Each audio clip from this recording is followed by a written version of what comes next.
முருகப்பெருமானுக்கு பிடித்த கோவிலான வயலூர் முருகனை பத்தி தெரியுமா? முருகப்பெருமானுக்கு பிடித்தமான ஆலயங்கள் 2 அப்படின்னு அருணகிரிநாதர் சொல்லியிருக்காரு. ஒன்னு திருச்செங்கோடு, இன்னொன்னு திருச்சி வயலூர். திருப்புகள்ல 92 இடங்கள்ல வயலூரா வயலூரா அப்படின்னு பாடியிருக்காரு அருணகிரிநாதர். திருவண்ணாமலையில முருகப்பெருமானோட அருளை பெற்ற அருணகிரிநாதர் முத்தை தரு அப்படின்னு தொடங்குற திருப்புகழோட சில பாடல்களை பாடினார். வயலூருக்கு வா அப்படின்னு முருகப்பெருமான் உத்தரவிடுறாரு. முருகப்பெருமானோட உத்தரவை ஏற்று வயலூருக்கு வந்தார் அருணகிரிநாதர். அங்க பொய்யா விநாயகரோட அருளை பெறுகிறார். ஆனா முருகப்பெருமானோட தரிசனம் கிடைக்கவே இல்ல. இதனால ஏமாற்றமடைந்த அருணகிரிநாதர் ஒளித்த அசிரிரி பொய்யோ அப்படின்னு சொல்லிட்டு கத்துறாரு. அப்ப அவர் முன்னாடி முருகப்பெருமான் காட்சி தராரு. திருப்புகழ் பாடு அப்படின்னு சொல்லிட்டு முருகப்பெருமான் கேட்கிறார். அதற்கு அருணகிரிநாதர், பாடறியேன் படிப்பறியேன் பள்ளிக்கூடம் தான் நான் அறியேன், எனக்கு என்னப்பா ஞானம் இருக்கு உன்னை பற்றி பாட அப்படின்னு சொல்லிட்டு அருணகிரிநாதர் கேட்கிறாரு.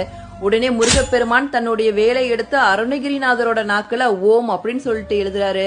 உடனே அருணகிரிநாதருக்கு திருப்புகழ் கரை புரண்டு ஓட ஆரம்பிக்குது.